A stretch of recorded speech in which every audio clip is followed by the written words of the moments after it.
Hello everyone, this is Smriti Prabha Sahu. आज आम जाऊे पढ़ा तुम जो रही यूजीसी नेट बा जेआरएफ ओडिया पेपर जोटी आम पढ़ा संक्षेप रे ओडिया साहित्य। संक्षेप रे ओडिया साहित्य कहले कौन आम प्रथम से बुझीबार अच्छी तापर ओडिया साहित्य तार तुम सिलेबस वाइज आम गोटे गोटे करी पढ़ा और जानिबा। प्रथम पिला माने आम देखिपारिबा जे ओडिशार इतिहास एवं सांस्कृतिक परंपरा आम जानू जे तुम कपिल संहितार कहुच्छी वर्षाण भारत श्रेष्ठ देशनाम उत्कल श्रुत उत्कलस्य समोदेश नास्ति देश नास्ति महितले। तेणुक उत्कलर महिमा पृथ्वी रे सबुठारे व्याप्त एवं उत्कल गोटे देश भाव में प्राचीन तमे जेकोसी पुराण देख जो गाथा देख सबुठी सब जगार रही उत्कलर सांस्कृतिक परंपरा एवं ताकू जेबे आमे कहिबा जे स्वतंत्र उत्कल भाव में आमे जेतेबेले ताकू देखिबाको पाउछे भारत भूखंड रे ओडिशा एक प्राचीन एवं संस्कृति संपन्न राज्य भाव में प्रतिभात। तेणुकरी 1936 मसीहा अप्रैल मास पहिला बा प्रथम तारीख 1 तारीख दिन आमे भाषा भित्ति गोटे राज्य गठन हबाकू देखिबाकू पाइथिले जहाकू आमे कोन कहिथाउ ना उत्कल प्रदेश बा स्वतंत्र उत्कल प्रदेश। एहा पूर्वरु काहेकि आमे ए दिन को कहिथाउ काहेकि ना एहा पूर्वरु उत्कल प्रदेश कोन हिथिला ना उत्कल प्रदेश पूर्वरु नथिला थिला किंतु तार निर्दिष्ट रूप रे कोनोसी प्रकार रो एहा निर्दिष्ट भाबे उत्कल प्रदेश बोली आमे ताको कहू नथिले। एठी आमे पचारि परिबा जे काहेकि कहू नथिले सेतबेले गोटे प्रेसिडेंसी थिला जहाकि आमे देखिबा को पाउथिले तमरा बरहमपुर बा ब्रह्मपुर कह जाउथिला तार अधिकांश अंचल मिसि जाइथिला काहा सहित ना मुंबई सहित मिसि के रहिथिला सेतबेले मुंबई प्रेसिडेंसी अंडर रे। सेमति एपटे मध्य प्रदेश सहित संबलपुर खरसुहा एगुडी को मिसि जाइथिला। सेही परि आमे देखिबा को पाई परिबा जे तमरा जो वेस्ट बेंगल बा वर्तमान आमे जोटा को कलिकता बोली कहूछु ता सहित बालेश्वर तमनकर बालेश्वर पाखापाखि किछि अंचल से गुडी सब ता सहित राज्य गठन एवं राज्यटी को गठन करबा पई मधुबाबू एवं स्वतंत्र उत्कलर केते जण विख्यात व्यक्ति बा पंडित माने निजर जीवन को लगाई ओडिसा को स्वतंत्र प्रदेश भाव में गठन करि पारिथिले जहा कि 1936 मसीहा एप्रिल मास 1 तारिख दिन भाषा भित्ति रे आमे गोटे राज्य गठन करि पारिथिले जहा को उत्कल सम्मेलनी जो 1903 रे तयारी हेतिला ताहा माध्यम रे। तेणु करी परवर्ती समय रे ओडिसा रो एक विस्तृत इतिहास रही एवं से इतिहास पाखु आमे परवर्ती समय रे जिबा आमे माने आज जानिबा को चाहिबा जे ओडिसा रो संक्षिप्त इतिहास ओडिसा ओडिया साहित्यर संक्षिप्त परिचय आमे जानिबा। तेणु करी प्रथमे आमे जानि रखिबा दरकार जे ओडिया साहित्य को आमे केते भाग रे विभक्त करूछे। ओडिया साहित्य को निर्दिष्ट भाव रे आमे जदि विभक्तिकरण करूछे ताकू प्रथम पर्याय होउछि प्राक सरला साहित्य। काहेकि ना धर्म को भित्ति करी पृथ्वी रे प्रत्येकटी देशर साहित्य रे जदि साहित्य गठन करा जायछि आमे कहि परिबा तेबे प्राक सरला साहित्य कहिले आमे सारला दास हेउछंदी ओडिया साहित्यर विधिवत भाव रे साहित्य रचना करिबार जने श्रेष्ठतम प्रतिभू। तेणु करी तांको पूर्वरु जेउ साहित्य थिला ताको आमे सब गुडी को नै जिबा कोथिरे ना प्राक सरला साहित्य। प्राक सरला साहित्य कहिले कोन ना प्रथमे आमे बौद्ध धर्म को जिबा। आमे जानि छे जे प्रथमे आमे जैन धर्मर परकाष्ठा देखिबा को पाइथिलु। जैन धर्मर धर्म ग्रंथ को आमे आगम बोली कहिथाउ किंतु ओडिया साहित्य रे तार विशेष भाव रे कोनोसी प्रतिफलन आमे देखिबा को पाइ नथाउ। फलत आमे जो बौद्ध धर्म रहिछि बा बौद्ध सहजिया सिद्ध माने रहिछंती सेमानंक द्वारा रचित हेतिबा साहित्य को आमे कहिथाउ चर्या गीतिका बा चर्या पद। एठी कहि रखे जे धर्म विषय को अवलंबन करी जेहेतु सकल देशर साहित्यर उन्मेष घटिछि तेणु करी ओडिया साहित्यर उद्भव एवं परिपुष्टि मध्य केवल धर्म को नै होइछि। बौद्ध सिद्धाचार्य मानकर साधन तत्व ज्ञापक से माने कोन करूछंती ना साधन करिबा पई जो क्रिया प्रक्रिया करिवे मनुष्य गोटे समाज रे केमति बसवास करिवो मनुष्यता समाज रे चर्यापद बा जो रचना गुडी को करिछंती तार आचार आचरण संपृक्त विभिन्न प्रकार उदाहरण से दिया जाउछि कि केमिति कोन कले तार विभिन्न प्रकार रो से केमिति सहज प्राप्ति सहज आनंद प्राप्ति पाइबो बा भगवान को निज पाखरे पाई परिबो। प्रत्येकटी साहित्यर बा प्रत्येकटी धर्मर काम कोन ना ईश्वर प्राप्ति धारयते इति ही धर्म जहा हमको धारण करी रखुछि ताहा ही धर्म बोली हमें कहिथाउ। तेणुक चर्या गीति गुड़िकर दुष्ट शब्द विन्यास हेउ वाक्य प्रयोग हेउ एगुड़िकर भाषार यथायथ प्रतिफलन आम देखा पाई था। तेणुक विषय वस्तु गुड़िक पूर्ण रूपे ओडिया लोक जीवन लौकिक धर्म मतवाद एवं अन्य क्षेत्र में यार विशेषत्व को आम परिलक्षित हेबार देखि थाओ। ए सब ख्रीष्टीय तमे कहि पारो जे यह सप्तम शताब्दी रु 12 शताब्दी मध्य रचित होइथिबो काहेकि ना बौद्ध धर्म बा बौद्ध साहित्यर प्रभाव ओडिसा रे सेई सप्तम शताब्दी रु 12 शताब्दी मध्य विशेष भाव में देखा जाइथिला। एपरे दीटा कथा आसुची कोन ना सहजयान एवं वज्रयान। सहजयान कहिले पिला माने कोन ना अष्टम शताब्दी रो प्रथम पादरे संबलर बा आधुनिक संबलपुर जहाको आमे कहूछे राजा तर थिले कि से इंद्रभूति। इंद्रभूति तंत्र ज्ञान को तंत्र कहिले मंत्र तंत्र सेते बेले बहुत किछि प्रचलित थिला। तेणु करी तंत्र ज्ञान को गोटे सुसंस्कृत करिबा सुसंस्कार करिदेले ताको से वज्रयान रूप रे परिप्रकाश करिथिले। एही वज्रयान को पुणी इंद्रभूतिंकर भग्नी लक्ष्मींकर द्वारा सहज ज्ञान रे परिणत करा दिया जाइथिला। वज्रयान रे पंचध्यानी बुद्ध एवं तांत्रिक देवादेवींकर आराधना एथिरे मुख्य विवेचित हेउथिला।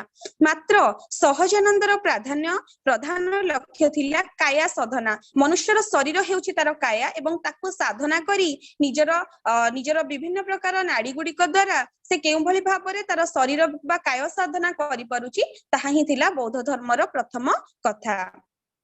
तेणुक लक्ष्मींकर मत थिला जे जदि देह एवं मनुष्य बा मनुष्यर देह मध्य समस्त तत्व पीठ एवं देवता रहिछंती तेबे देहर सकल आवश्यकता पूरण करी सेवा करिबा हेउछि मनुष्यर प्रथम कर्तव्य। तेणुक ताहा केउ भली भाबरे हेइ परिबो ना ताहा यौन चर्चा प्रयोजन नारी शक्तिर सहारा बा समाज रे जो रहिछंती निम्न वर्गर नारी सेमानंक द्वारा होई परिबो। को माने चांडाली डोम्बी सबरी जोगिनी नैरात्मा सहज सुंदरी ए भली भाबरे विभिन्न नारी को निया जाइछि एवं सहज साधनार गुढ़ प्रक्रियाटी कहा सहित ना आनंद परमानंद विरमानंद सहजानंद बा महासुख प्राप्ति बा सहज सिद्धि एही भली चारि गोटी प्रक्रिया माध्यम रे आमे सहज साधनार प्रक्रिया को नै परिबा। कोन आनंद परमानंद विरमानंद एवं सहजानंद बा महासुख प्राप्ति। तेणुक बौद्ध धर्मर ए जो प्रक्रिया रही एटा कोठु आसिला एटा 84 सिद्ध थिले पिला माने 84 सिद्ध कहले कोन बौद्ध धर्मर जो सिद्ध बा साधक थांती आमे देखुचे मंदिर को गले मंदिर रे जणे पंडित थांती। तेणुक बौद्ध धर्मर जो देवता को बा बौद्धं को पूजा करबा पई केही जणे पूजक थिबे बा किए तांको पूजा करूथिबे। तेणुक सेमानक आमे कोन कहूथिले सिद्ध कहूथिले एवं से सिद्धंकर संख्या ओडिसा रे 84 जण बोली आमे मानि थाउ। सर्वप्राचीन सिद्ध हेले सरहपा। प्रत्येक सिद्धंकर नाम शेष रे पा हेउछि एक आदरार्थक पाद शब्द जहाकु जोग करा जाय। एमानक मध्यरु 23 जण सिद्धंकर रचना बौद्ध गान एवं दोहारे संरक्षित रहिछि। आचार बा आचरण यार अर्थ योग साधन पद्धति संपर्कित आचरण पुनश्च आमे कौन कहि परिबा अध्ययन बा समीक्षा। वस्तुतः ओडिया लिखित साहित्यर प्राथमिक रूप संपर्क रे जो निदर्शन आमे पाई थाउ ताहा केवल बौद्ध सहजिया चर्यापद बोली आमे कहि देई पारिबा। तेणुक 1906 मसीह प्रथमे महामहोपाध्याय हरप्रसाद शास्त्री एही पदावली पांडुलिपि को नेपाल दरबार से कौन करथिले उद्धार कले। 1916 मसीह ताकू से संपादन करथिले एवं तार परवर्ती समय रे से आम निकट रे परिप्रकाश करूचंती जहा कि धर्म सूचक एवं दोहा भाव रे ताकू से मोट तार पद संख्या थिला से पदर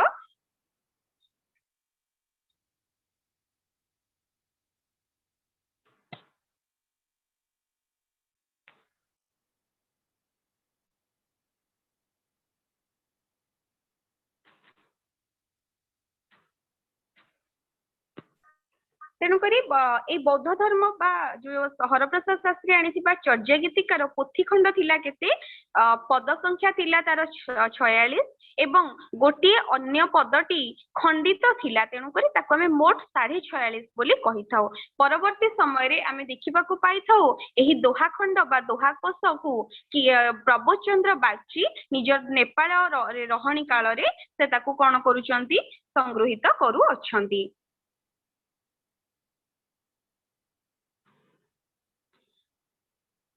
से तांकर तिब्बती अनुवाद पर प्रकाश करिसेंती तांकर जो चर्या गीतिका को जହାର संख्या बा पद संख्या मोट थिला 51। तेणुकरी सिद्धाचार्य मानक मध्यरे कान्हुपाद बा कृष्णाचार्य, भूसुकपाद, सरहपाद, कुकुरीपाद, लुईपाद, सबरीपाद, शांतिपाद, आर्यदेव, तंत्रीपाद, कंकणपाद, दारिकपाद, चाटिलपाद, तंत्रीपाद, ताड़कपाद, वीणापाद, भाद्रपाद, जयनंदी इत्यादि व्यक्ति माने थिले। मु रिक्वेस्ट करबी पिला माननकु जो माने चाहिबे नोट आउट करि देबे काहेकि ना पछरे हेल्प करबो तम माननकु ए नोट्स गुडिक। तेणुकरी आमे देखिबाकू पाउछे ए चर्या गीतिका हेउछि प्रथम बा बौद्ध साहित्यर प्रथम निदर्शन जहा भितरे आमे ओडिया साहित्यर निदर्शन देखिबाकू पाइथाओ। हरप्रसाद शास्त्री पाइथिबा रचना गुडी को आमे चर्याश्चय विनिश्चय, सरहपादंक दोहाकस एवं कान्हुपादंक डाकारनबबु भाबरे ग्रहण करि पारु। चर्यापद्यर भाषा पाखु जीवा पूर्व मु प्रथमे आउ थरे क्लियर कर देबी जे चर्या गीतिका हेउछि आचार बा आचरण संपर्कित रचना जहा माध्यम रे मनुष्यर क्रिया प्रक्रिया तार प्रत्येकटी जीवन शैली को केमिति से समाज रे बंचिबो, केमिति से कोन करिबा उचित कोन न करिबा उचित से संपर्क रे विभिन्न प्रकार उदाहरण माध्यम रे हमकु परिप्रकाश करा जायछि ताहा हेउछि चर्या गीतिका। एहार भाषा संध्या भाषा बा सांध्य भाषा, एहाकु ठार भाषा बा अभिप्रायिक भाषा भाबरे मध्य वर्णक कहिसंती।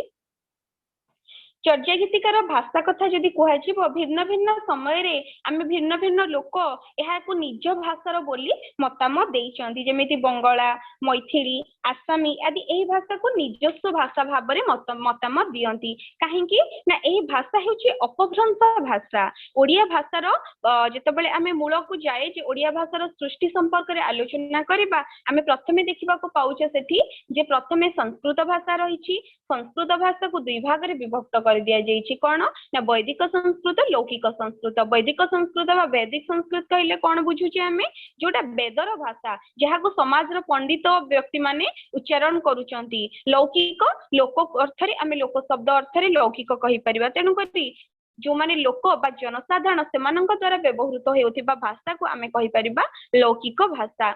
सांध्य भाषा बा संध्या भाषा पाखु जीवा पूर्वरु आमे प्रथमे क्लियर करि जीवा जे संस्कृत भाषा को दुई भाग रे विभक्त करि दिया गला। गोटे होछि वैदिक संस्कृत, गोटे हैला लौकिक संस्कृत, तापरे पाली, तापरे प्राकृत एवं तापरे अपभ्रंश भाषा। सेही अपभ्रंश भाषारु दक्षिण पूर्वी मागधी अपभ्रंशरु ओडिया भाषाटी एक सुसहंत बा संस्कृत सुसंस्कृतित भाषा भाबरे आमे ओडिया भाषा को नै परिबा।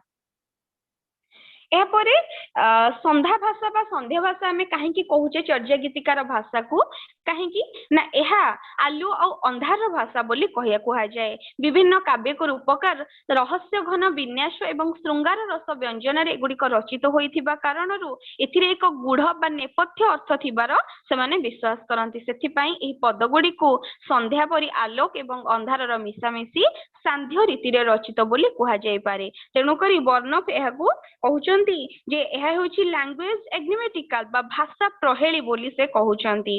तमरो गोटे बही रहिछि श्रीधर्म पुंडरीक, से बहीर लेखक हेउचंती वर्णक। नेट रे क्वेश्चन गुडा को आसे चर्यापद दोहाकोशर व्यवहृत संध्या भाषार प्रकृति बा प्रवृत्ति दृष्टि एहाको आमे ठार भाषा बोली कहि थाउ। काहेकि ना एहा संकेत धर्मी, एहा सूत्र रे अभिलषित भाव परिप्रकाश करी रीति सिद्ध कविंक संध्या भाषारु आमे ताको गृहीत करि पारो। आश्चर्य चर्याश्चय गोटे पुस्तक रहिछि जहार रचयिता हेले करुणाकर कर एवं ए जो हमर रहिछंती लुईपाद, सरहपाद, तापरे तमरो कान्हुपाद विभिन्न प्रकार पाद रहिछंती। आमे प्रथमे बुझिबा जनकर दुई लाइन जोथिरो कि आमे जानि परिबा चर्या गीतिकार भाषाटा मु तो कहि देली संध्या भाषा बा आलु अंधार भाषा बा ठार भाषा केमिति ताहा तार प्रकृत रे तार कारण आमे ता पाखु पहुंचिबा। पिले लुईपाद हेउछंती जने सहजिया सिद्धचार्य, सबरीपादंकर से शिष्य, धर्मराज महाराज धर्मपालंक दरबार रे लेखक भाबरे से जोग देइछंती एवं दारिकपा एवं मंत्री डेंगीपा भाबरे सिद्ध लुईपांकर से माने थिले शिष्य। लुईपादंकर एक चर्या को आमे जते बळे आलोचना करू का तरुबर पंचभी डाळ चंचल चिए पैठा काळ दृढ़ करिण महा सुख परिणाम लुई भणई गुरु पुछिया जान। तेणुकरी मनुष्यर शरीर विराट द्रुम बा गोटे गछ सदृश। मनुष्य कौन करुछि ना से निजर शरीर को विभिन्न प्रकार साधना करी से कौन करि परिबो ना चित्त को दृढ़ कले से सब किछि पाई परिबो, नचेत तार सब किछि नष्ट जीव। एहा काहाकू पचारि जानिबा आमे गुरु को पचारि करी जानि परिबा। सेहीपरि तमर सरहपा कहउछंती अन्य गोटे गीत रे जे जही मन पवन न संचर रवि शशि नाही पवेश तही तट बट चित्त विषाम करु सरहे करिह उबेश। घोर अंधारे चंद्रमणि जिमि जो उज्जो करई परम महासुख एहु केणे दूरीय अशेष हरई। तेणुक विभिन्न गीतिका माध्यम से माने आम निकट परिप्रकाश करुछंती कौन ना विभिन्न गीतिका माध्यम से माने मनुष्यर शरीर एवं मनुष्य निजर शरीर को केभली भाव में साधना करी से तत्व पाखरे बा ईश्वर प्राप्ति करि परिबो से संपर्क रे से कहउछंती। मु जेतिकी पढ़ेइली पिलानु पचारिबा चाहिए जे तुम माने किछि डाउट होउछि कि कोठी। हाँ मैम प्रणाम मैम। जो आपन कहले जो आलू अंधार भाषा बोली से जो बहीटा ना कहले से राइटर को ना कहले से आउथे टे कहिथांते। सिद्धर्म पुंडरीक तार रचनाकार हेले वर्ण सी कहउचंती जे एटा होची गोटे भाषा प्रहेली संध्या भाषा बा संध्या भाषा। एठी आलू अंधार भाषा कहिबार कारण कोन ना हरप्रसाद शास्त्री जेतेबेले तमर एई संध्या भाषा संपर्क रे लेखुचंती वास्तव रे से भाषा एमिति कोनोसी भाषा नाही बोली आमे कहूचे, मात्र एहा हेउची एक प्रकार रीति बोली कहि परिबा। काहे कि ना रीतिर अर्थ गोटे मार्ग बा निर्दिष्ट प्रकार शैली बा प्रणाली। मनुष्य जेतेबेले गोटे जे कोनोसी कवि गोटे कविता लेखुचंती तमर लंठन कविता माने करे आमे देखुचे रमाकांत रथ लेखुचंती से कहउचंती मु जळुछि जळुछि तीव्र दरजरे अधा इस्त्री करा धोती आ कामीज भितरे तुमे केबे देखि अछो प्रज्वलित अस्तित्व मोहर। तेणुकरी मनुष्य परी गोटे लंठन को जदि आमे तार प्रतीक नउछि से कोन करूछि से तार जळिबा को लागिछि। लंठन टीए सुंदर भाव रे आमे ताको काच देई लगे दउछि जे से जळु। मनुष्य टीए मध्ये प्रत्येक समय रे जळुछि एवं आमे ताको कोन करूछे ना सेई जो बत्ती शिखा रे नियाटी आमे सब बेले लगेबा पई कि व्यस्त ही पड़ुछे। किंतु एठी आमे एई कथा मु कहिबार कारण हेउछि जे एहा हेउछि गोटे प्रकार रीति से तांको निजस्व रीति रे गोटे प्रतीक देई रचना करि पारिले। तेणु करी सेतबेले मध्य एई प्रकार गोटे निर्दिष्ट प्रणाली थिला जोथिरे आमे आलुओ आ अंधार मिसी थिला परी आमे गोटे सांध्य रीति बा संध्याटी हेउछि कोन ना जेतेबेले संध्या आसे आलोक आ अंधार मिसी करी थाए सेतबेले निर्दिष्ट भाव रे आमे कोहे नाही जे ताहा राति हेई सारलानी बोली। तेणुकरी ताहा जेमती आलू एवं अंधार रे मिसामिसी होई थाए एहा सांध्य रीति रे अधा आमको आमे जानि पारु अधा आमे जानि पारु नाही। तेणुकरी ए भितरे जो नेपथ्य बा गुढ़ अर्थ रहिछि एहार दुई प्रकार अर्थ रहिछि। तेणुकरी आमे को आलू एवं अंधार भाषा बोली कहिथाउ। क्लियर? हेलो आज्ञा मैडम। आउ गोटे कथा रही जाइछि चर्यापदर विभिन्न प्रकार राग रागिणी रही ताको में पट्टमंजरी देशाक्ष सबरी बराड़ी गुंजरी एवं भैरवी आदि विभिन्न प्रकार राग भाव में ताको आमे ग्रहण करि पारू। चर्या गीतिकार मध्य साहित्यिक मूल्य रही सहरपा बा गोटे तांकर गोटे रचना रे सिखौचंती सरहे गहिता गुहारी भासी कहिया।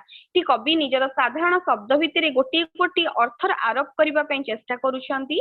सेथिरे से साधारण बा इतिवृत्तात्मक अर्थर अंतराल रे अन्य एक अर्थ प्रच्छन्न भाव रे रहितिबा आमे देखिबाकू पाइथाउ। से गोटे कवितार तांकर कहउचंती बा गोटे चर्या गीतिकारे कहउचंती मारिया सासु ननंद घरे साली मा मारियो कान्हू भलई कबाली। तार आक्षरिक अर्थ कौन ना सासु ननंद साली और माँ को मारी कान्हू कापाली को होइछि। तार आभिचारिक अर्थ कौन ना सासु ननंद साली और माँ आदि समस्त आनंददायी इंद्रियादि साली की निशेष करी एवं माँ की माँ भली माया को से निच्छिन्न करी कान्हू कापाली को होइछंती। गोटे मनुष्य जोगी बा कापाली को हेबा पई से कोन करे तार समस्त प्रकार माया को से छिन्न करि दिए। तेनु करी चर्या गीतिकारे आमे दुई प्रकार कथा देखिबा को पाऊ जहा कि सब बेले मिसा मिसी होई थाए। गोटे तार अंतर्गत गोटे भीतर अर्थ गोटे बाह्य अर्थ जहा को आमे गुह्यार्थ एवं बाह्यार्थ दुई भाग रे विभक्त करू। ए चर्या गीतिकारे ज्ञान सिद्धि इंद्रभूति कौन करुछंती तांकर ज्ञान सिद्धि एक ग्रंथ रही इंद्रभूतिंकर से जगन्नाथ को बुद्ध भाव में परिकल्पना करुछंती तांत्रिक बुद्धिजिम बोली गोटे ग्रंथ रही तार रचयिता हेले सुरेंद्र महाराणा से परी फकीर मोहन सेनापति रचन आम गोटे बौद्धवतार काव्य पाई थाउ बुद्ध माधरमान सिंह लिखुचंती महानिर्माण लिखुचंती सुरेंद्र महांती जहाँकि से बौद्ध धर्म उपर आधारित बौद्ध वैष्णव आर्तवल्लभ महांती द्वारा रचित प्रच्छन्न बौद्ध नगेंद्रनाथ बसु गौतम बुद्ध जानकी वल्लभ पट्टनायक गौतम बुद्ध जीवन और दर्शन शरतचंद्र पाणिग्राही महामानव बुद्ध ब्रजकिशोर साहू बुद्धवाणी माधरमान सिंह बौद्ध धर्म सहित जड़ित ये सब ग्रंथ ये आ गोटे कथा कही रखे बौद्ध धर्मर धर्म ग्रंथ भाव में आम जातक को पाई थाउ एवं त्रिपिटक को पाई थाउ पाक्सम जोनजांग विवरणी लामा तारानाथंकर अटे तमर वज्रगीति अभट्ट भाषा रचित विरूपपाद गुरु हेउछंती जालंधरी पाद एवं वज्रगीतिर देवता को आम हेरुक बोली कहि थाउ सहजर अर्थ हेउछि स्वभाव महासबर भाव में सरहपा लुईपांकर गुरु सबरीपा अटंती भुसुकुपादଙ୍କ अन्य नाम शांतिदेव संगीत रत्नाकर रचयिता सांक्रदेव एवं कान्होपांकर अन्य नाम मंत्रणाचार्य छोट कृष्ण बा कृष्णाचार्य महाजोगेश्वर भाव में आम लुईपा को ग्रहण करू बा तांकर अन्य नाम बोली कहि थाउ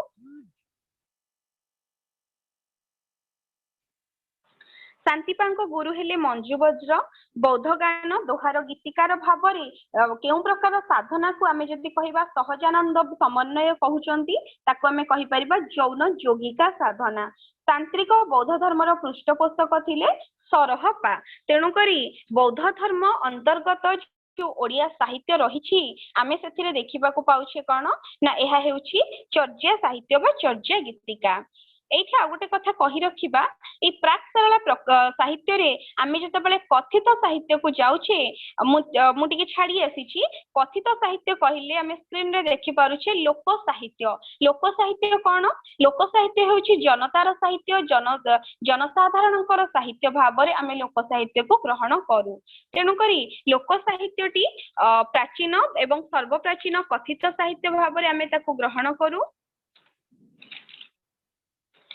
लोक साहित्य को आमे जो साहित्य लोकग्राह्य ताहा ही लोक साहित्य बोली रविन्द्रनाथ साहू कहउचंती पल्ली साहित्यर खानदान घरर बुनियादी बा राजप्रसादर कल्पित स्वर्ग राज्यर असरंती भोग विलास किछि नाही जहा किछि अछि सब पल्ली प्राण सहित जहा समतल रे गति करबा को चाहे कथा वस्तु पल्लीकंठर अवांछित हृदय संगीत ठारे जहा केंद्रीभूत नटवर सामंतराय कहउचंती सेहि परि गौरांगचरण दास कहउचंती जे समाजर प्रत्येक श्रेणी रुचि आदर्श मनीष मानकर भाषा जहाँ रही मनीष मान जहाँ अभिभूत करे जहाँ भल लगे से चेतना जोठी जाई अभिभूत हुए ता भितर से आपण आपणार मुटी को खोजी पाती ताहा ही सेमानकर साहित्य कला संगीत और बृहत्तर परिभाषा रे जीवन वेदर उद्गात हेउछि लोकवेद तेणुक लोक साहित्य लोकवेद बा लोक साधारण हेउछि जनतार साहित्य बोली आमे कहि परिबा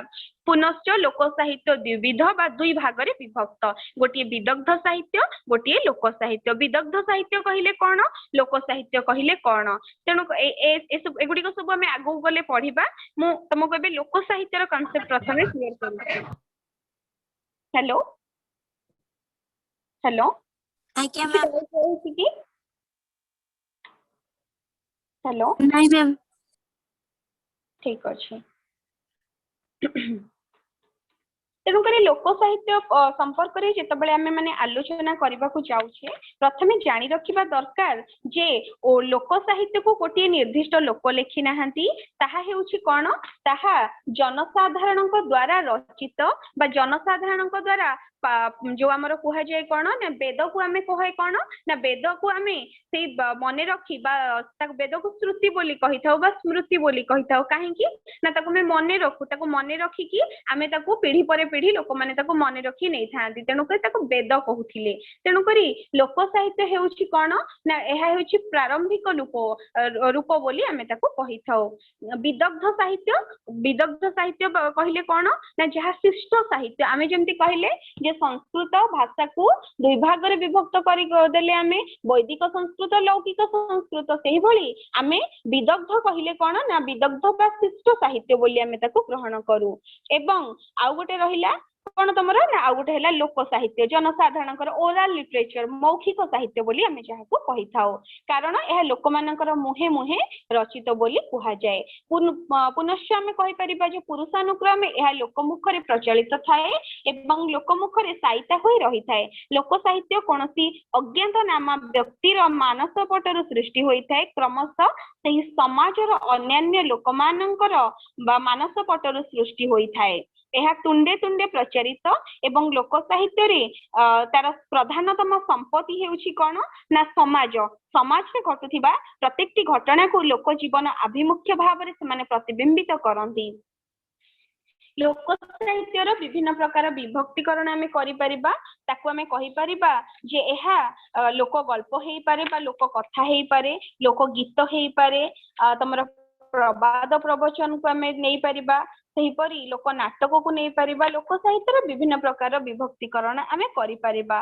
तेणु करी लोक गीत कहिले कोन ना लोक गीत हेउछि बहुल भाषार बहुलता लक्षणीय एथिरे होई थाए जनसाधारण को मुख रे पदे अधे लोकगीत निश्चिंत स्थान पाई थाए तेणु करी कुंज बिहारी दास कहती जे the folk song is an oral composition तेणु करी एटा होछि कोन ना गोटे साधारण कथा नुहे एटा होछि गोटे कंपोजिशन केते गुडी मिश्रित प्रक्रिया जहा माध्यम रे आमे गोटे literary training or the name को पाई पारी ठाउ ग्रामांचल रे लोक माने लोकगीत को स्वतःस्फूर्त भाव रे गान करंती जेमिति आमे पुच्ची गीत तमर रजदोली गीत नारी पुरुष गीत विभिन्न प्रकार गीत भाव रे आमे ग्रहण करू जेतबेले तमरो ग्रामीण परिवेश रे आगुरु गेंडालिया थिला गेंडालिया होछि एक प्रकार जणासुना पक्षी गेंडालिया को नै कि गीत लोक माने बोलुथिले जे उड़ी गला गेंडालिया झाड़ी देला पक्षी रजा झियो कांदुछंती होई निरीमाखी उड़ी गला गेंडालिया झाड़ी देला पर तू रहिलु परदेशे मु रहिली घर उड़ी गला गेंडालिया झाड़ी देला पर जेमा देई कांदुछंती देखि बुढ़ा बर तेणु करी बुढ़ा बर बा आगुरु प्राचीन समय रे थिला जे बाल्य विवाह परंपरा आमे मल्लाजन उपन्यास रे देखुचे जे सती को गोटे वृद्ध लोक सहित विवाह कर दिया जाइछे से कहूची जे एभली बरटी को मुहे तो जदि न देखि तांती बहुत भलो होई पारि थांता तेणु करी प्रत्येक समय रे समाज रे घटुथिबा कथा को नहीं आमे देखिबा को जाउछे लोकगीतर प्रक्रिया जोंथिरे आमे चसा गीत हलिया गीत नाउरिया गीत सगड़िया गीत गोपाल गीत पद्मतोला गीत चकुलिया पंडा गीत रथ डाहुक गीत युद्ध गीत जादू विद्या गीत विभिन्न प्रकार समय रे विभिन्न प्रकार गीत बोला जाई थाए सेहीपरि झीटी विदा हो गला बेले से मध्य कांदी कहूची बुढ़ा बर को देखी जे बापा बसी थिले गंभीरी घरे बहु किलो टंका पहुंचिला दीपहरे बहु किलो मोहर जेमंते निश्वास थिबो बहु किलो टंका 12 कोड़ी अंगार हेबो बहु किलो ढिंकी पेट तले कांडिया कुंडा बहु किलो बेदी रे बसीची चटुआ मुंडा बहु किलो तेणु करी रजदोली गीत पुणी आमे देखिबा को पाऊ रजदोली रट रट बोभाई मथारे सुना मुकुट दिशुथिला झट झट पुचिलो जा जा घुंची जा गहिर बिलरे मईसी धान केंडा केंडा खाउची अड़े दे रे गौड़ भाई बहु बाप घर जाउची सेही भली ठिया पुची नारंग गोड़ दीटा सारंग सारंग बण को जाइथिली सारंग कोली आनिथिली अधे खली भजा अधे कली कंचा मो भाई रजा मो भाउज राणी हिड़ तले जो गहिर पुओ किए काढ़ी देबो पानी तेणुक आमे जानूचे जे लोकगीत परंपरा रे आमे लोकगीत गोटे गोटे श्रेष्ठतम विभाग भाव रे आमे ताको नै पारू तापरे आमे लोक गल्प बा लोक कथा बा पाखकू पहुंचीबा लोक गल्प लोक मुख रे प्रचलित जाको मे ओरल लिटरेचर बोली कहि थाउ प्राचीन समय रे कोन हुए ना सेतबेले जेतबेले चाष काम करिबा पई बिल को जानती स्वामी स्त्री उभय घरे रहउतिबा वृद्ध लोक माने से माने कोनोसी कार्य करि पारंती नहीं से माने कोन करंती ना पिल्ला माननको घरे जगंती तेणु करी से माने विभिन्न प्रकार कौतूहल कल्पना सहित कहानी सृष्टि करती एवं सेगुड़िक निजर पिला बा नाती नातुणी माननको पाखरे से माने परसंती जहाको आमे कहि थाउ लोक गल्प ଏହି ଲୋକଗଳ୍ପରେ ଆମେ ଦେଖିବାକୁ ପାଉ ଯେମିତି କଥାଟିଏ कहूँ କି କଥା ବେଙ୍ଗୁଲି କଥା କି ବେଙ୍ଗୁଲି କାଠ ବେଙ୍ଗୁଲି କି କାଠ ତେଲି ମାଠ କି ତେଲି ଘଣା ତେଲି ଏଇଭଳି ଶେଷରେ ଯାଇ ପହଞ୍ଚୁ ଯେ କି କଣ୍ଟା କାନକୋଳି କଣ୍ଟା ଜହିଁ ଲାଗିଥାଏ ଝଟା ପଟା। ତେଣୁକରି ଗଳ୍ପ କଥନ ଶୈଳୀରେ ଆମେ କିମ୍ବଦନ୍ତୀ ଭିତ୍ତିକ ଗଳ୍ପ ଦେଖିବାକୁ ପାଉ। ସେହିପରି କାହାଣୀ ଭିତ୍ତିକ ଲୋକଗଳ୍ପ ଦେଖିବାକୁ ପାଉ। ପୌରାଣିକ ଓଷାବ୍ରତ କଥା, ସନ୍ଥ ଭକ୍ତ କଥା, କିମ୍ବଦନ୍ତୀ, ସତ୍ୟନାରାୟଣ ପୂଜା କାହାଣୀ, ମାହାତ୍ମ୍ୟ କଥା, ଲୌକିକ କଥା, ବିଭିନ୍ନ ପ୍ରକାରର କଥା ଆମେ ଦେଖିବାକୁ ପାଉ। କେଉଁଠି ବେତାଳ, ଭୂତ ପ୍ରେତ, ଅସୁର ଅସୁରୁଣୀ, ଅପ୍ସରା, ରଜାପୁଅ, ସେଇଭଳି ଐନ୍ଦ୍ରଜାଲିକ ତାନ୍ତ୍ରିକ ସମନ୍ୱିତ ଭୌତିକ ଗଳ୍ପ ଦେଖିବାକୁ ମିଳେ। ରାଜା ମନ୍ତ୍ରୀ ସାଧବ କଟୁଆଳ ବିଭିନ୍ନ ପ୍ରକାରର ଗଳ୍ପ ଆମେ ଲୋକ ଗଳ୍ପ ଦେଖିବାକୁ ପାଇଥାଉ।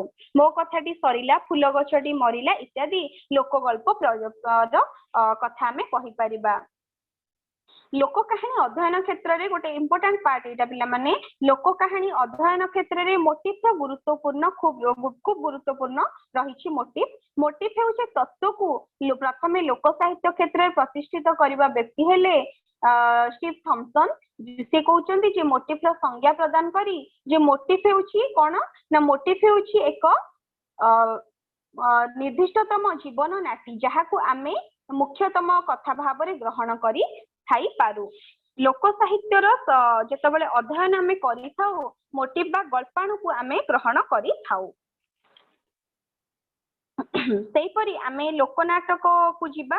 लोकनाटक कहिले कौन ना जहा प्राचीन समय रे आमे देखुचे गाँ गहली रे विभिन्न प्रकारर नाटक प्रदर्शित करा जाय। लोक माने दिन सारा खटी खटी बिलरु आसंती जेतेबेले सेमाने अवसर विनोदन पई चाहंती निज निज भितर सेमाने रामंकर कथा हो लक्ष्मण कथा हो बा तमर वनवास कथा हेउ विभिन्न प्रकारर कहानी देवता संबलित घटनावली को नहीं विभिन्न प्रकारर लीला यात्रा प्रहसन नाटक मोगल तामसा द्वारी बा तमर सुभद्रा परिणय विभिन्न प्रकार लीला इत्यादि करि कही था लोक नाटक। एवं लोक साहित्यर परवर्ती कथाटी हेउछि हमर अभिलेख साहित्य। अभिलेख कहिले कौन ना प्राचीन ओडिशार राजा माने सेमानकर आदेश घोषणा पत्र विजय वार्ता प्रचार किंबा दान शासन पत्र जनसाधारण अवगति निमंते शिलारे खोदन करांती। वर्तमान भी आमे जदि केउठी की जिबा केउठी गोटे काम हेछि गोटे शिलान्यास दिया जाय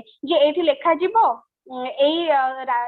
लोकों मंत्री द्वारा ये शिलाटी उद्घाटित होती एवं एतिके टंका मंजूर करा जाई अछि बा खर्च करा जाई अछि ताको हमें शिलालेख बोली कहि परिबा। शिलारे ताम्र शासन रे अभिलेख गुड़िक लेखा करी रखा जाई थाए। उभय भाषा एवं साहित्य अध्ययन क्षेत्र में आमे अभिलेख को तमर इतिहास भित्तिरु हो बा तमर साहित्यिक भित्तिरु हो अभिलेखर निर्दिष्ट बा भूमिका को आमे स्वीकार करि पारू। तेणुकरी ओडिशार प्रथम बा विभिन्न प्राचीन मंदिर गात्र रे प्रस्तर पृष्ठ रे राजकीय कीर्ति को आमे खोदित होइतिबार देखिबाकू पाऊ। प्राचीन ओडिया भाषा रे केतेक प्रामाणिक निदर्शन 6ठ शताब्दी रु 15श शताब्दी मध्य रे लिखित अभिलेख गुड़िकरे परिदृष्ट होइथाय। शैलोद्भव भौमकर गंगवंशी राजा मानक द्वारा खोदित शिलालेख गुड़िकरे प्रत्न ओडिया भाषार संधान मिली थाए। गंडीबेड़र बौद्ध मूर्ति हेउ बा तुमर द्वितीय वज्रहस्त्र देवंकर उज्जाम शिलालेख हेउ जहाँ को 1051 ख्रीष्टाब्द आमे कहि परिबा। द्वितीय नरसिंह देवंकर द्विभाषिक शिलालेख 1249 ख्रीष्टाब्द प्रभृति रे प्राचीन ओडिया भाषार संधान मिली थाए। एपरिक माधव वर्मांकर नवीना ताम्र शासन गोटे रहिछि सेथिरे मध्य आमे देखिबाकू पाऊ ओडिया अभिलेखर कथा। भितरु कुंभार अनंत देव वर्मांकर मंजूसु ताम्र शासन रे भितरु शब्द 15 शब्द इत्यादि समन्वय मध्य रही अछि।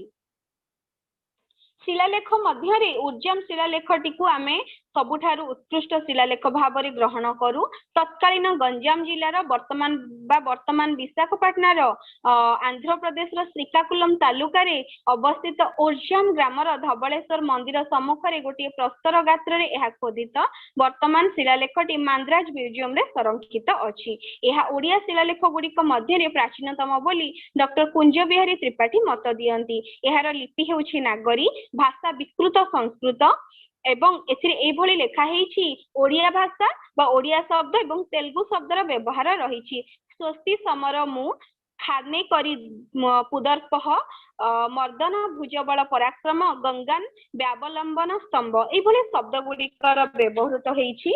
एथिरे व्यवहृत शब्द भितरे माणिच कहिले मनीष, गौ कहिले गाँ, सन्मुखे कहिले सम्मुखे, दया करिला कहिले दान कला, ढिला माने देला, तिन्नी तिन्नी न तले न फला दिया जाइछि जहाको हमें तिन्नी बोली कहि परिबा। ओककु एक सेही परि शनिवारे कहिले शनिवार एभली विभिन्न शब्दर व्यवहार हेछि।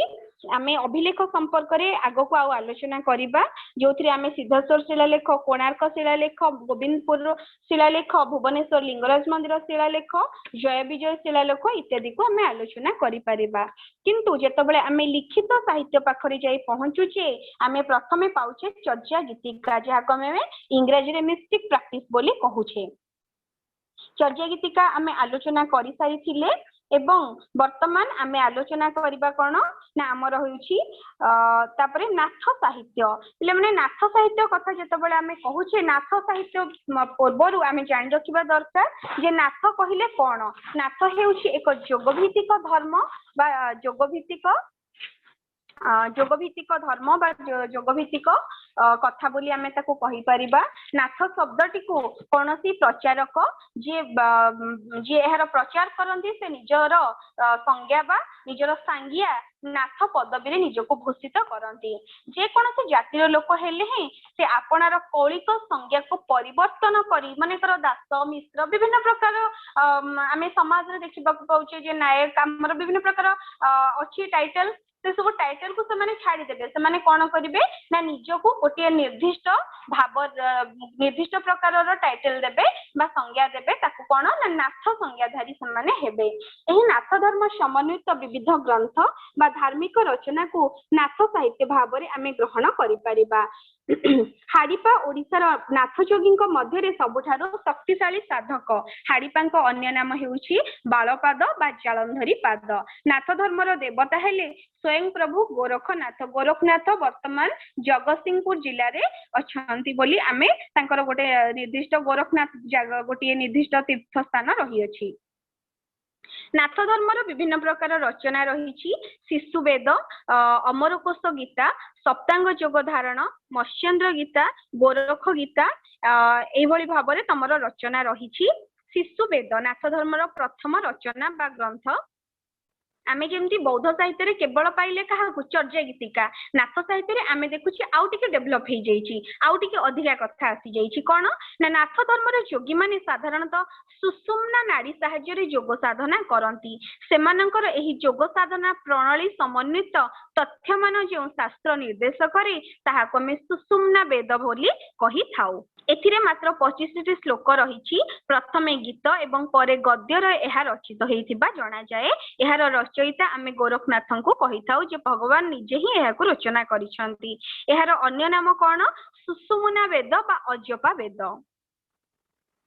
शिशु वेदर किछि उद्धृतांश उदयगिरी, अस्तगिरी, पुण्यगिरी मेला, हस्ती चराबई पर्वतमाला, जेबेण से पक्षी महारस खाई, बेनी पक्षी छेदिले गगने संभाई। अर्थात पक्षी जे बोली बेनी पिछड़ाटी, शून्यगिरी बोली से जे मनटी, से मन लेउटी ध्वनि घरे, पशिले मन को मन देखई, रही पारिले पवन प्राण पल्लवित रही, एहाकु शून्य प्रमाण समाधि बोली। तेणु करी एई शिशु वेद बा सुषुम्ना वेद हेउछि कोन ना एहा हेउछि एक प्रकारर धर्म ग्रंथ। ए निज मनुष्य बा जो माने नाथ जोगी रहिले से माने सुषुम्ना नाड़ी सहाय्य रे केउ भली भाव रे योग साधना करिवे तार प्रक्रिया गुडी क्रिया प्रक्रिया संबंध रे विवरणी रहिछि शिशु वेद रे। एहापर आमे जिबा द्वितीय ग्रंथ पाखकु जहा कि अमरकोश गीता। अमरकोश गीता हेउछि नाथ धर्मर रचना किंतु एहा ओडिया साहित्यर सबुठारु प्रधानतम गीता ग्रंथ भाव रे आमे ताकु कहि परिबा। नाथ धर्मर पांडुलिपि हेउछि अमरकोश गीता एथिरे नवनाथंकर वंदना रही। आदिनाथ शिव ही एही संप्रदायर प्रधान देवता अटंती। अमरकोश गीता ओडिया गीता साहित्यर आदि ग्रंथ बा प्रथम ग्रंथ भाव में आमे ग्रहण करू। गुरु आदिनाथ एवं शिष्य लोईंक कथोपकथन ढंग यह रचित होईछि।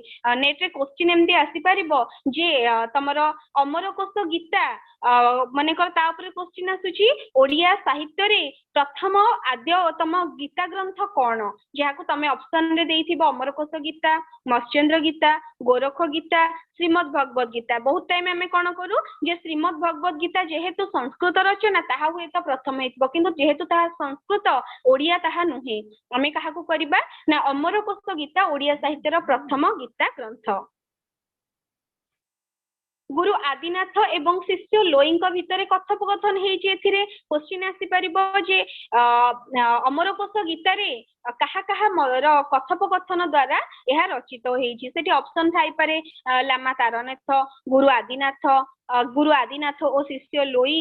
आ गोटे ऑप्शन आसी पारे लोईपाद एवं नाथ जोगी। आमे सेथरु करि परिबा काहाकू ना आमे सेथरु करिबा गुरु आदिनाथ एवं शिष्य लोई कर मध्य रे कथोपकथन रहिछि। सेपरे सप्तांग योग साधारणम गोटी रचना जोथिरे आमे देखुछे जे एथिरे मनुष्यर निज मनुष्य विभिन्न पर्याय को आयत्त करिबार कौशल एई ग्रंथ रे रचित। कोन ना हस्त, पद, चक्षु, कर्ण, नासिका, जिह्वा, त्वक्र यौगिक प्रक्रियार धारणा ही सप्तांग योग धारणम। एथिरे जम, नियम, प्राणायाम, आसन, इड़ा, पिंगला, सुषुम्ना एवं षडचक्र भेद करी सहस्रार पद्मरे स्वाधिष्ठान चक्र रे ईश्वर साक्षात्कार विषय जोगीसुल्लभ रीति रे मत्स्येंद्र एवं गोरखनाथଙ୍କ कथोपकथन छंदरे वर्णित। सप्तांग योग धारणम रे काहार कथोपकथन रहिछि ना मत्स्येंद्रनाथ एवं गोरखनाथ। तुमे माने नोट करि पारो।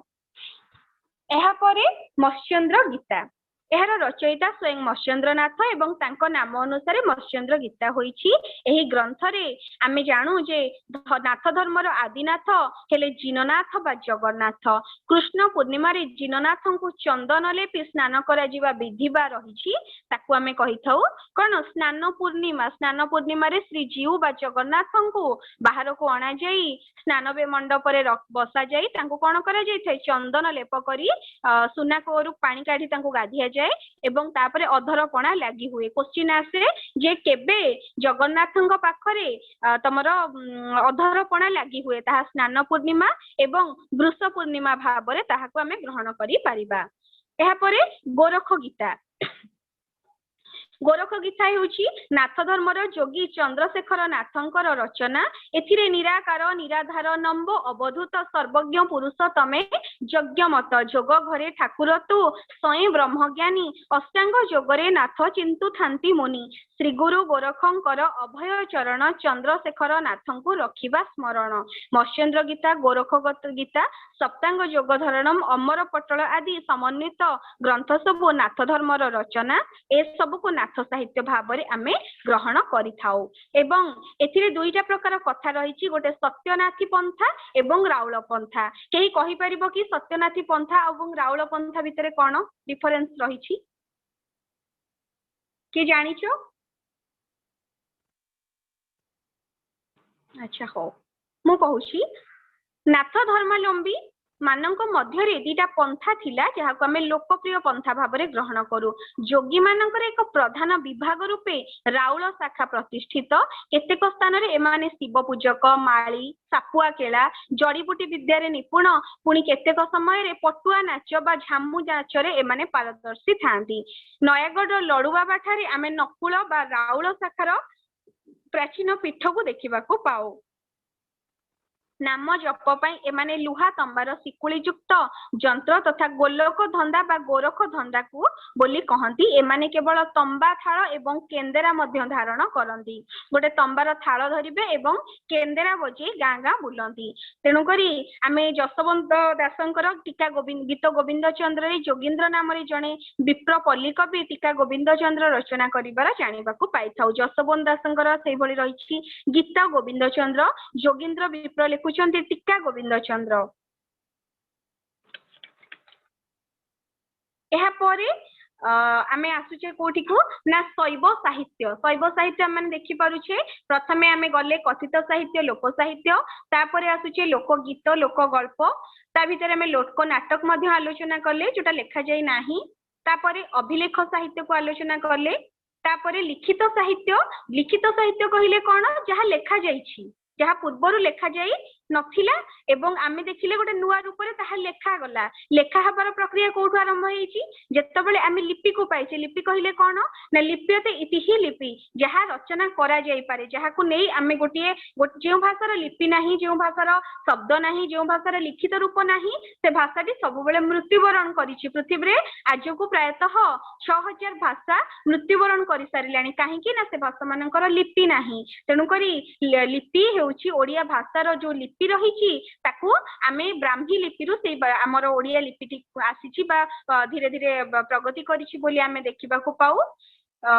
आमे लिपि पाइला परे आमे लिखित साहित्य रचना कले चर्या पद आमे आलोचना कले चर्या गीतिका बा चर्या पद ओडिया नाथ साहित्य आमे आलोचना कले नाथ धर्म हेउछि जोगभित्तिक धर्म एहा परे रहिला हमर शैव धर्म बा शैव साहित्य पुणी आमे शिवं को नेले उपासना कले शिवंकर उपासना को नै आमे रचना कले जे ग्रंथ बा जे रचना ताहा हेला शैव साहित्य एथिरे आमे पाउछे कलसा चौतीसा एठी आसिला नुआ गोटे कथा चौतीसा कहिले आमे कोन कहि परिबा चौतीसा केवल ओडिया साहित्य रे नहे चौतीसा तमरो आसामी साहित्य रे अछि जहा को आमे आसाम रे बुरुंची बोली कहूछे सेही भली अलगा केते गुडिया साहित्य रे मध्य रहिछि जेमिति असमिया साहित्य रे आमे चतिहा एवं हिंदी साहित्य रे चतीस बोली आमे ताकू कहिथाउ कलसा चौतीसा रचयिता हेले बस्चादास बा बंशीदास से कहउछंती वेद मंत्र जुगते जे पढंती कलसा विशिष्ट मारकंड जे आबर दुर्वासा तेनु करी एथिरे कोन होउची ना एटा बहुत इंटरेस्टिंग शिव पार्वती विवाह एवं पार्वती जतबेले गोटे वृद्ध बर थुरथुरी हेई से आसिकी बेदी ऊपर बसुची षंढ ऊपर बसिकी आसीची ताकू देखि कहउचंदी पार्वती माता मते जदी एई भली गोटे बुढ़ा बर को विवाह देबो दुई नयन रे तुम्भे मोर मृत्यु देखिबो नहिले दयनी करी कहूची सुण मोर माये दंते तीर्ण धरिण ओगलई पाए प्राय दरिद्रहीन दिन बुढ़ा को जेबे मते देबु दुई नयन रे मोर मरण देखिबु तेनु करी हिमालयंकर कन्या के से पार्वती शिवं को विवाह करबा पई से तपस्या करिसंदी एवं पार्वतींकर शिवंक सह विवाह हेउची किंतु शिव जने वृद्ध भिक्षु परि आसुछंती सांगरे हड़ा बलद धरी वृद्ध को विवाह करबा को जाई पार्वतींकर दुख एवं अन्य मानकर दुख एथिरे स्पष्ट हेउची ता पूर्वरु पुणी बुझेई दउची चौतीसा कहिले कोन चौतीसा हेउची एक गाथा पदवाच्य रचना क ठारु क्ष वर्ण बा व्यंजन वर्ण रे 34 टी व्यंजन वर्ण को नै क्रमान्वय रे रचना करा जाईथिबा कोन गीति कविता को आमे चौतीसा बोली कहिथाओ एहा को हम ओलट चौतीसा मध्यम कहू केतबेले ना जेतबेले आमे क्ष ठारु कोन करू क पाखु को नेउ व्यंजन वर्ण गुडी कर क ठारु क्ष क्रमान्वय रे गले ताहा उपयुक्त भाबरे चौतीसा किंतु ओलट चौतीसा हिजबो केतबेले जेतबेले ताहा क्ष ठारु क पाखु को आसीबो अनेक समय रे कवि क्ष वर्ण रु आरंभ करी क वर्ण रे शेष करंती ताकू कहा जाय ओलट चौतीसा 1931 मसिया रे प्रथम करी विच्छंद चरण पटनायक प्राची समिति आनुकूल्य रे चौतीसा मधुचक्र र चतुर्थ खंड रे कलसा चौतीसा को प्रकाशित करथिले कलसा र अर्थ कोन मांगलिक गान एवं एहा 1400 शताब्दी रे बंशीदास बा बस्चादासंक द्वारा रचित बेले बेले आसे दी लाइन क्षतिपति ठाकुर श्री कपिलास स्थिति क्षुद्र बुद्धि बस्चादास कलसा पढ़ंती एथिरु कोन प्रतिभात हेउची एथिरु हमें जानिबा को पाउछे जे क्षितिपति ठाकुर किए से भगवान जे बसुचंदी कोठी कैलाश ऊपर जहांकर स्थिति से हेले भगवान शिव क्षुद्र बुद्धि बस्चादास कलसा पढ़ंती तांकर मांगलिक गान को बस्चादास गान करिसंदी असमिया साहित्य रे एही रीतिर रचना हेउची चतिहा तमरो हिंदी साहित्य रे एहा को 34 बोली कहा जाई थाए तेनु करी शिव उपासना रे नेई आमे जो धर्म ग्रंथ रचना करूछे ताहाला शैव धर्म बा शैव साहित्य एथिरे प्रथमे आसुची कलसा चौतीसा जागु लेखिले बस्चादास ता परवर्ती समय रे रुद्र सुधानिधि नारायण अवधूत गोस्वामी लेखुचंती एहा परे सोमनाथ व्रत कथा रुद्र सुधानिधि कहले कौन ना रुद्र सुधानिधि हेउछि तार रचयिता हेले नारायण अवधूत गोस्वामी। यह एक उच्च कोटिर रचना। गोटे समय कौन हेछि ना रुद्रगण शिव को बेढ़ी करी बसिछंती। सेथि मध्यरु शिव सेमानक मनर शुद्धता परिप्रकाश करैबा पई समस्त को कौन करूछंती ना कहउछंती आज गोटे मु परीक्षा करबी। सेतबेले देवी पार्वती को कहउछंती जे पार्वती तुमे निज शरीर रु एक मानस कन्या को जात कर। जेतबेले से गोटे मानस कन्या को जात करूछंती सेतबेले सही कन्याटी को देखि अभिनव चैतन्य नामक एक व्यक्ति निजर चित्त को दृढ़ करी रखि पारि नाही। तेणु करी से अभिशाप ग्रस्त होई मर्त्य बा भुवन रे जन्म ग्रहण करूछंती। से राजा अनंग पद्माकर एवं रानी शशिपर प्रभांक गर्भरु जन्म नेइछंती के से रुद्र सुधानिधि नाम रे जन्म नेइछंती। एहिपरि मोहिनी कन्या मानसरोवर रे अनेक दिन तपस्या कला परे कटकर राजा धर्मध्वज और रानी कोकिलावतींकर कन्या रूपे से ताको ग्रहण कले। से समय कामानंद नामक जैनिक ऐन्द्रजालिक कहले आमे एठी जादूकर बोली आमे बुझी पारू। विभिन्न प्रकार कथा कही जादूगरटी जेतबेले हम आखि आगे गोटे इंद्रजाल बिछेई दिए जे आमे जानुचे जे नाही जनक बेक कटा जाउ नाही किंतु हमकु देखा जाय जे हां जनक बेक काटि दोछि। से तेनु करी सेतबेले हम आखि आगे गोटे ऐन्द्रजाल बिछेई दिया जाई थाए। तेणुक तार से मंत्र बल कन्या को हरण कर उद्यम कला बेले राजा राणी उभय वैष्णव थिबारु भगवान सुदर्शन चक्र ताकू रक्षा करिछि। परे परे योगी कामानंद मर्त्य को आसी मोहिनी कन्यार रूपगुण चर्चा करिछि। एही काव्यटी असंपूर्ण काव्य जहाँ संपूर्ण नुहे ताहा हेउछि असंपूर्ण। लेखकंकर उद्देश्य थिला रुद्र सुधानिधि और मृत संजीवनी कन्यार मिलन किंतु यह एक गद्य काव्य भाव आमे ताकू ग्रहण करू।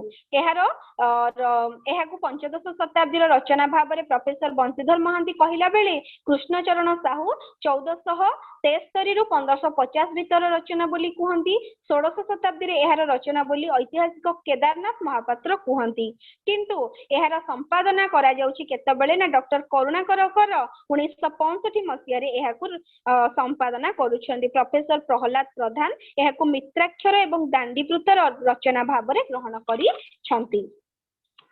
यापरे आसुची सोमनाथ व्रत कथा। प्राचीन गद्यर विकास धारा रे सोमनाथ व्रत कथा एक उल्लेखनीय सृष्टि।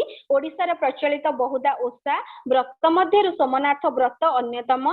शिव उपासना केंद्र करी एहा रचित। प्रथमे प्रोफेसर आर्तवल्लभ महांती प्राचीन गद्य पदादर्श रे एवं परे डॉक्टर जानकी वल्लभ महांती 1968 मसिया रे एहाको संपादना करिथिले। देवेंद्र महांती तांको रचना रे ओडिया साहित्य रे इतिहास रे एहाको सप्तदश शताब्दी रो बोली कहउचंदी। एहार विषय वस्तु कोन ना मुनि कन्या देवकन्या माने ओषा व्रत कला बेले एहाको सुनी उक्त व्रत प्रति आकृष्ट हुअंती। एहाको नकले अभिष्ट प्राप्त हुअंती माने बहु बाधा विघ्न रे सम्मुखीन हुअंती। नचेत जदि एहाको कले से माने कोन पांती उपयुक्त फल पांती। तेणु एठारे व्रत पूजा रे पूर्वापेक्षा अधिक भल रुहे बोली आमे देखिबाकू पाइथाउ। अर्थात से व्रत बा उपासना कले आमे भगवान को ठारो भल फल पाइथाउ। रुद्र सुधानिधि ग्रंथर नायक भाव में आमे अभिनव चैतन्य को पाइथाउ। सेहीपरि एहार नियम कौन ना 50 वर्णभेद नियम रे एहा रचित। एही सोमनाथ व्रत कथा माध्यम रे आमे प्राचीन गद्यर विकास धारा को मध्य लक्ष्य करू। एठी सरुची हमर शैव साहित्य। एहा परे गद्य साहित्यर परंपरा आउ टिके आगेइछि। आमे देखिबाकू पाउछे मादळा पांजी। मादळा पांजी कहले कौन ना जेतबेले ओडिया गद्य साहित्यर विकास धारा रही सेतबेले मादळा पांजी को आमे केबे हेले भूली परिबा नाही। काहेकि ना एथिरे श्रीमंदिर जगन्नाथ मंदिर रो आय व्यय सेवा पूजानुष्ठान मंदिर संपर्कित तिथि बार नक्षत्र मंदिर प्रशासन एवं सर्वोपरि सेवायत मानकर अधिकार एवं प्राप्य संपर्क रे लिपिबद्ध रही विवरणी। यार नामकरण लेखा तालपत्र मर्दल आकार रे बंधा होइतिबा कारण एक मादळा पांजी बोली आमे कहिथाउ। मर्दल आकार रे पांजी बंधा होई रहे तेणु यार नाम हुए तो मादळा पांजी होई पारे। 1940 रे अध्यापक आर्तवल्लभ महांती एहाकू संपादना करिथिले एवं एहाकू आसाम रे तमरो बुरुंची कह जाए, काश्मीर रे राजतरंगिणी कह जाए, सिंहल रे दाठा वंश बोली ग्रहण करा जाए। मादला पांजी रो पांचटी विभक्तिकरण रही, राजखंजा, देशखंजा, कारमांगी, दिनपांजी आउ चकड़ा। एठी कहि रखिबी सेतबेले समय रे जो करण माने थिले सेमानकर काम थिला, सेमाने विभिन्न प्रकार रचना करुथिले बा तमरो तेनु करी करण मानकर मादला पांजी सहित विशेष भाव में संपर्क रही। करण मान को 5 भाग रे एठी विभक्त करि परिबा, जे बैठीकरण, कोठकरण, तढ़ाऊकरण, देउलीकरण, पांजियाकरण। बैठीकरण असिस्टेंट कंप्लायर, कोठकरण को आमे केवल कंप्लायर कहि परिबा, तढ़ाऊकरण को आमे राइटर कहि परिबा, देउलीकरण हेले एनफोर्सर, पांजियाकरण हेले प्रिजर्वर। तेनु करी एमानक काम कोन ना एमाने सबको संग्रह करिवे। कोठकरण कौन करुचंदी, प्रथमे कोठकरण जिबे राज्य प्रसाद रो सब तथ्य संग्रह करिवे, कोठी केते आय हैला, कोठी केते व्यय होईछि। बैठीकरण गुरुत्वपूर्ण विवरणी बाछिबे, जे मंदिर रो सेवा पूजा हेउ, राजांकर किछि राज्य जय करबा हो, ए सब कथा गुडी को से माने संग्रह करिवे एवं गुरुत्वपूर्ण विवरणी को से बाछिकी थोइबे कोठी लोक अन्य जने करणक पाखरे। तापरे आसीबे तढ़ाऊकरण, से विवरणी को विभक्त करिवे, भाग भाग करिदेबे। तापरे आछन्ते देउलीकरण, जे मंदिर रे प्रतिदिन पांजी को पाठ करिवे। पंचम रे आसिले पांजियाकरण, पांजीर संरक्षण, तार अन्य खंड गुड़िक प्रकाश करी से ताकू साइती करी रखिबे। एवं ओडिया साहित्य रे मादला पांजी हेउची एक श्रेष्ठतम रचना। मादलार आभिधानिक शब्द अर्थ हेउची हस्तपद विहीन शरीर। मादला शब्दर समष्टि माद शब्द जुक्तला, माद जुक्तला समान माद गौरवाला, यह एक संकलन रु आसीछि। मादला पांजीर घटना को नहीं पुरुषोत्तम देवं को आमे पुरुषोत्तम दास बा कांची कावेरी लिखिथिबा कथा को आमे विश्वास करि पारु। दिन पांजीर लेखा प्रतिवर्ष विषुव संक्रांति ठारू आरंभ हेउथिला। राजखंजा पौष पूर्णिमा रे वार्षिक उत्सव रे राजांक निकट रे पाठ करा जाय। क्वेश्चन आसीबो जे केउ प्रकार मादला पांजीर केउ रचनाटी पौष पूर्णमी रे वार्षिक उत्सव रे राजांक निकट रे पाठ करा जाय। एमिति आसी पारे जे राजखंजा केबे पाठ करा जाउथिला, तेनु करी पौष पूर्णिमा रे वार्षिक उत्सव रे एहा पठन करा जाउथिला। एटा मन रखिबार अछि जे आसाम रे एहा को बुरुंची कुहा जाय, सिंहल रे धातु वंश, काश्मीर रे राजतरंगिणी एवं ओडिसा रे एहा को मादला पांजी बोली कुहा जाय। एहा परे हमर चकड़ा पोथी बा चकड़ा बसाण बा चैनी चकड़ा बोली आमे गोटे जिंस देखिबा को पाऊ। एहा मध्ये गोटे गद्य रचना, एतिरे ऐतिहासिक तथ्य रहिछि। एहा को 1569 मसीहा रे तमर सुधाकर पटनायक उत्कल प्रभारे प्रकाश करिसंदी। 2000 मसीहा रे कृपा सिंधु विश्वविद्यालय को संपादना करुछंदी। चकड़ा पोथी प्रतापरुद्र देवंक ठारू आरंभ होई द्वितीय भोईवंशर प्रथम दिव्य सिंह देवंक राजत्व पर्यंत एथिरे वर्णित होई। चकड़ा बसण बा चैनी चकड़ा हेउची कोन ना पुरुषोत्तम देवंक राजत्व काल रे तांको पात्र मंत्री गुरुदास चैनी को आदेश क्रमे फकीर चैनी एहाको रचना करिसंती एवं चंद्रकूल चैनी एवं मंगल श्रवण चैनी एहार रचना करिथिबा मध्य आमे जानिबाकू पाई थाउ।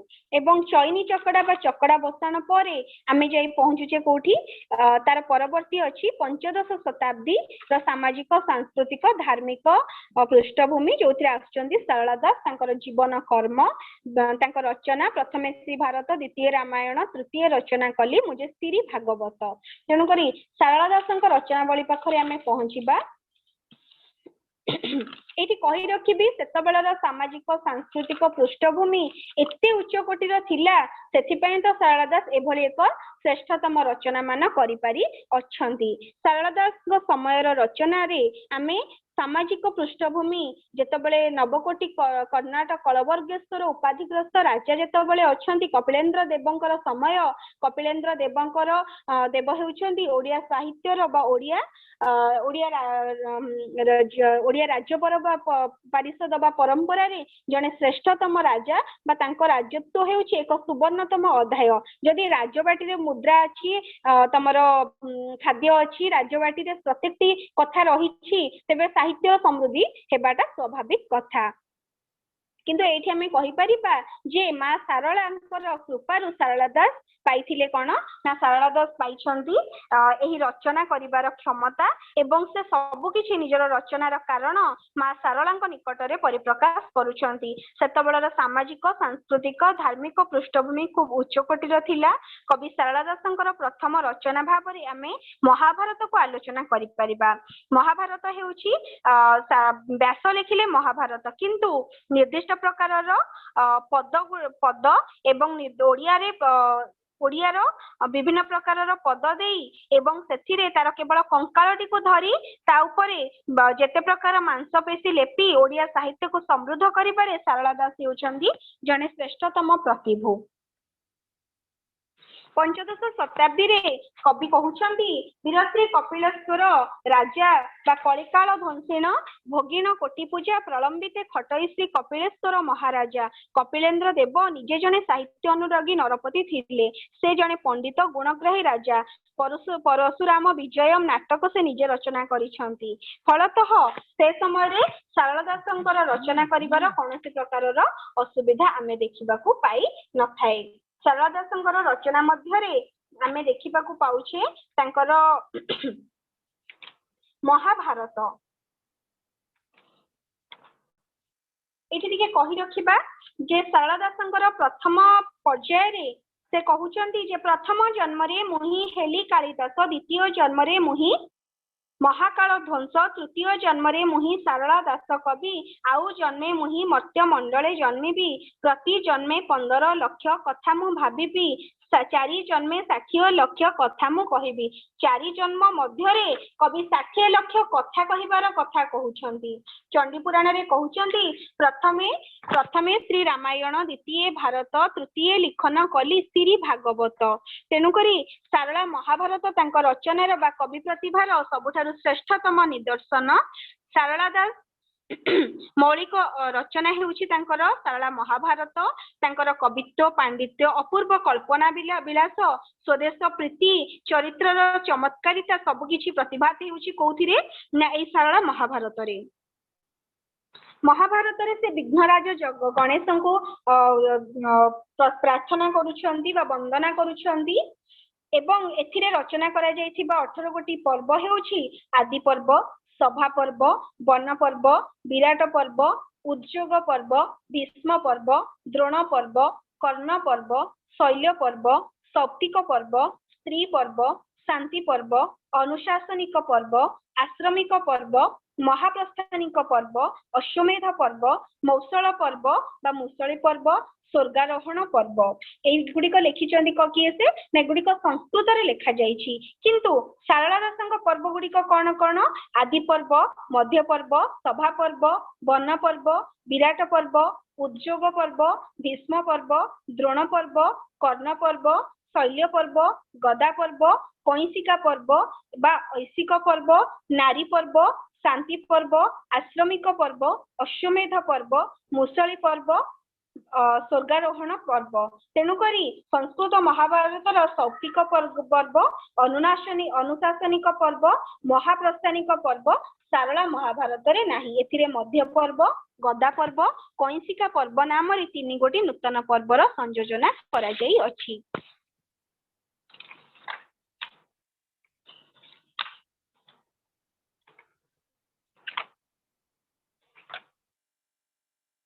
सारला महाभारत रे विभिन्न पर्व रे विभिन्न प्रकार कथा रही। यह केवल सारला साहित्य जितेबाला आम आलोचना करबा सेतेबाला मुझे आलोचना करी।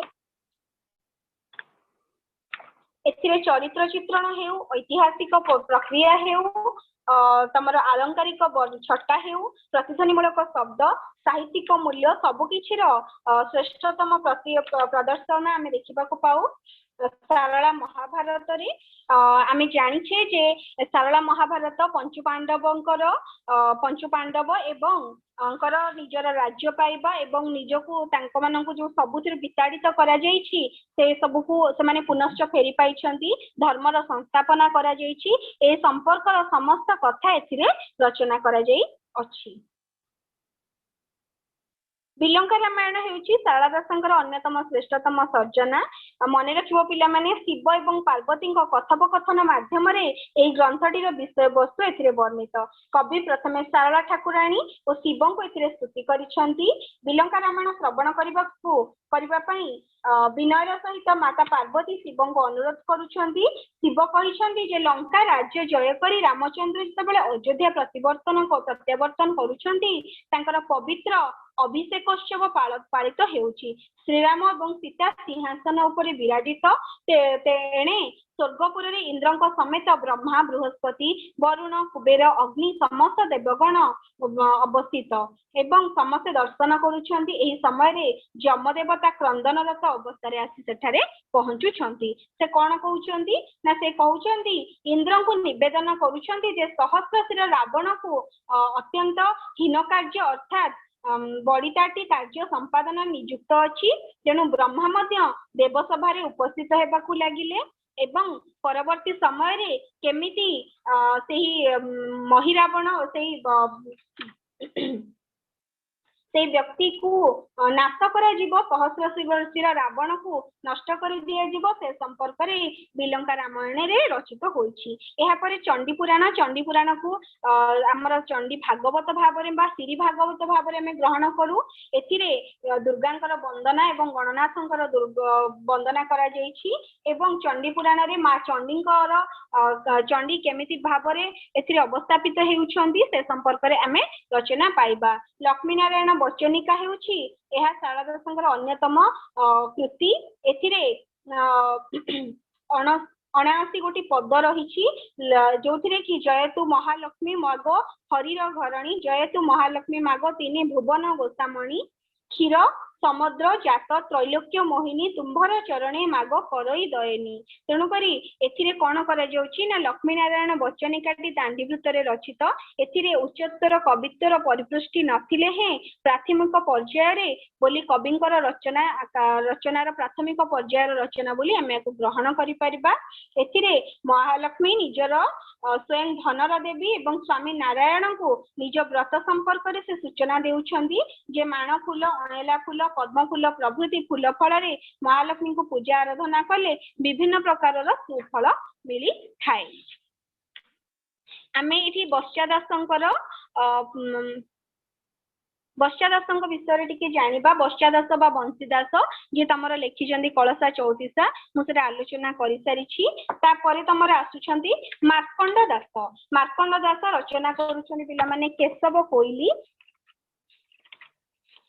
କେଶବ କୋଇଲି କହିଲେ କଣ ନା, କୋଇଲି ହେଉଛି ଏକ ପ୍ରକାରର କଣ ଗୋଟେ ଛୋଟ ଚଢେଇ, ଯାହାକୁ ନେଇ ଆମେ କଣ କରୁଛେ ନା କ ଠାରୁ କ୍ଷ ବର୍ଣ୍ଣକୁ ଆଦ୍ୟରେ ରଖି ଏହି କେଶବ କୋଇଲି ରଚିତ ହେଇଛି। ଏହା ସଂସ୍କୃତ ସାହିତ୍ୟର ସନ୍ଦେଶ କାବ୍ୟ ବା ଦୂତ କାବ୍ୟ ଭିତ୍ତ ଭାବରେ ପରିଚିତ। ଏଥିରେ ଆମେ କୋଇଲି ହେଉଛି ସମ୍ବୋଧନ ପଦ ଏବଂ ମଙ୍ଗଳ ରାଗରେ ରଚିତ ସୂର୍ଯ୍ୟନାରାୟଣ ଦାସ ମତ ବ୍ୟକ୍ତ କରନ୍ତି। ପ୍ରଥମ ପାଦ 10 ଅକ୍ଷର, ଦ୍ୱିତୀୟ ପାଦ 14 ଅକ୍ଷର ବିଶିଷ୍ଟ। କୌଣସି ଓଡ଼ିଆ ଶବ୍ଦ ଏଥିରେ ମାର୍କଣ୍ଡ ଦାସ ଯେତେବେଳେ ଏଥିରେ ଭଣିତା କରୁଛନ୍ତି କେଶବ କୋଇଲିରେ, କୋଇଲି ଖଣ୍ଡଣୀ ବନ୍ଦଣୀ ଭୁଜଦଣ୍ଡ କ୍ଷମା କର ଦୋଷ ମୋର ଭଣେ ମାରକଣ୍ଡଲ କୋଇଲି। ତେଣୁକରି କୋଇଲିକୁ ସମ୍ବୋଧନ କରି ଯେଉଁ ଗୀତିକା ରଚନା କରାଯାଇଛି ତାହାକୁ ଆମେ କହୁଛେ କଣ କେଶବ କୋଇଲି ଭାବରେ ଗ୍ରହଣ କରୁଛେ। ଏହା ହେଉଛି ଓଡ଼ିଆ କୋଇଲି ସାହିତ୍ୟ ବା ଯୋଉ ତମର ରଚନା କରାଯାଇଥାଏ ଗୀତି କବିତା ପରମ୍ପରାରେ। କେଶବ କୋଇଲି ଓଡ଼ିଆ ଗୀତି କବିତାର କୋଇଲି ପର୍ଯ୍ୟାୟର ପ୍ରଥମ ବା ପ୍ରାରମ୍ଭିକ ରଚନା ଭାବରେ ଆମେ ତାକୁ ଗ୍ରହଣ କରିପାରିବା। ଏବେ ଯେତିକି ପଢେଇଲି କିଛି ଅସୁବିଧା ରହୁଛି, କିଛି ଡାଉଟ୍ ରହୁଛି କି ମତେ ପଚାରି ପାରିବ ଆରାମରେ।